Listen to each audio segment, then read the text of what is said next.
السلام علیکم دوستو، کیسے ہیں سب؟ امید ہے خیریت سے ہوں گے۔ تو دوستو، آج ہم بات کریں گے اورنگزیب عالمگیر کے بارے میں، جنہوں نے اپنے بیٹے کو ہندی سکھانے کے لیے ڈکشنری بنوائی۔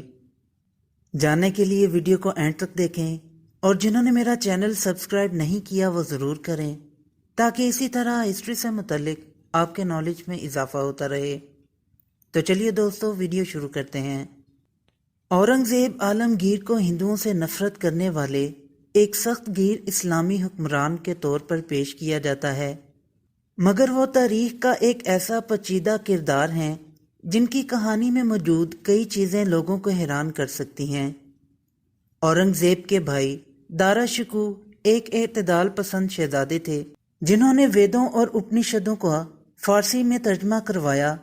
اقتدار کی جنگ میں اورنگزیب نے ان کا قتل کروا دیا تھا، مگر اورنگزیب نے ایک ایسا دلچسپ کام بھی کیا جو ان کی شخصیت کے ایک نسبتاً پوشیدہ پہلو کی جانب اشارہ کرتا ہے۔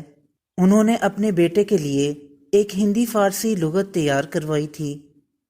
تاریخ دان اوم پرکاش پرساد کی کتاب اورنگزیب ایک نئی درشٹی یعنی ایک نیا زاویہ میں کہتے ہیں، اس ہندوستانی ڈکشنری کا نام تحفۃ الہند تھا، اور اسے اس طرح تیار کروایا گیا تھا کہ فارسی جاننے والا شخص ہندی بھی سیکھ سکے۔ اس لغت کے ذریعے اورنگزیب کے تیسرے بیٹے اعظم شاہ کو ہندی سکھائی گئی، اور اب یہ کئی لائبریریوں میں موجود ہے۔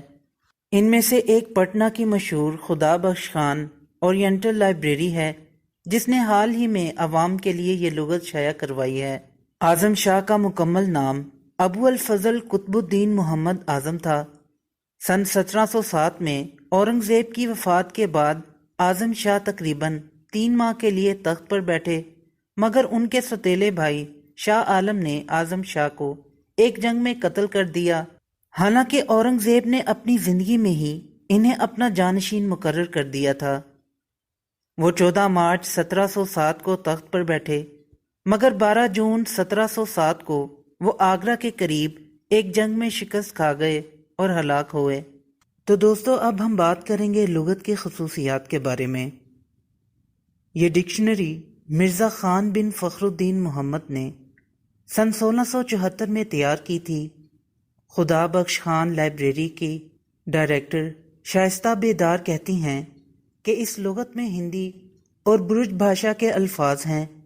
ہر لفظ کے بعد اس کا تلفظ اور اس کے معنی فارسی زبان میں تحریر کیے گئے ہیں۔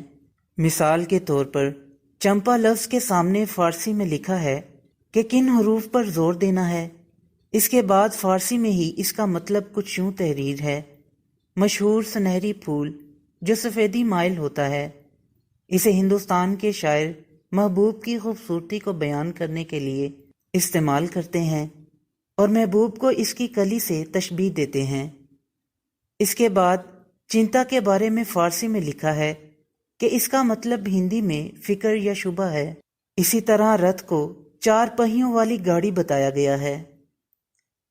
مغل دور میں فارسی دربار کی زبان تھی، اور اب فارسی کے کئی الفاظ ہندی یا ہندوستانی زبان میں استعمال ہوتے ہیں۔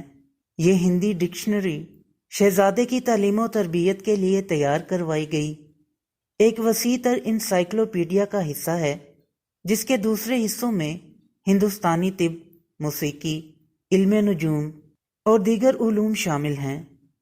شائستہ بیدار کا ماننا ہے کہ اس لغت کی اشاعت کا مقصد مذہبی اور سماجی ہم آہنگی کو فروغ دینا تھا۔ وہ کہتی ہیں کہ خدا بخش خان لائبریری ہندی میں مستعمل اردو اور فارسی الفاظ اور اردو میں مستعمل سنسکرت اور ہندی الفاظ کی ایک فہرست مرتب کر رہی ہے، تاکہ زبانوں کے ارتقاء میں زبانوں کے باہمی تعاون کو سمجھا جا سکے۔ ہندی کے مصنف، نقاد اور دلی کے جواہر لال نہرو یونیورسٹی کے پروفیسر مناگر پانڈے نے اپنی کتاب مغل بادشاہوں کی ہندی شاعری میں اعظم شاہ کی ہندی شاعری کا تذکرہ کیا ہے، جس میں غربت کے خاتمے کے لیے ہندو خداؤں گوری اور شیو سے دعا کی گئی ہے۔ ماہرین کا کہنا ہے کہ ایسی نظم وہی شخص لکھ سکتا ہے جو زبان پر عبور رکھتا ہو۔ مناگر پانڈے نے اپنی کتاب میں اکبر سے لے کر بہادر شاہ تک مغل بادشاہوں کی ہندی شاعری مرتب کی ہے۔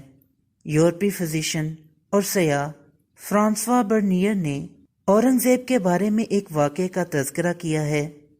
بادشاہ بننے کے بعد اورنگزیب نے ایک عالم دین سے کہا تھا کہ ایک بادشاہ کے لیے مقامی زبان دین کی زبان سے زیادہ کارگر ہوتی ہے۔ کئی مورخین نے اورنگزیب کے بارے میں لکھا ہے کہ وہ عربی اور فارسی میں ماہر تھے۔ ان کے خاندان میں ہندی زبان استعمال کی جاتی تھی۔ اورنگزیب کو کئی ہندی محاورے یاد تھے اور انہیں استعمال کرتے تھے۔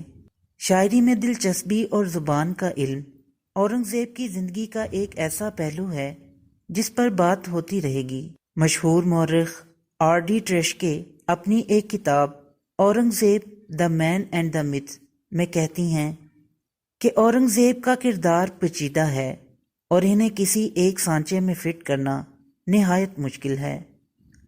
تو دوستو یہ تھی آج کی ویڈیو پسند آئی ہو تو لائک ضرور کریں اور میرے چینل کو سبسکرائب کریں۔ پھر ملتے ہیں ایک نئی ویڈیو کے ساتھ، تب تک کے لیے اجازت دیں۔ اللہ حافظ۔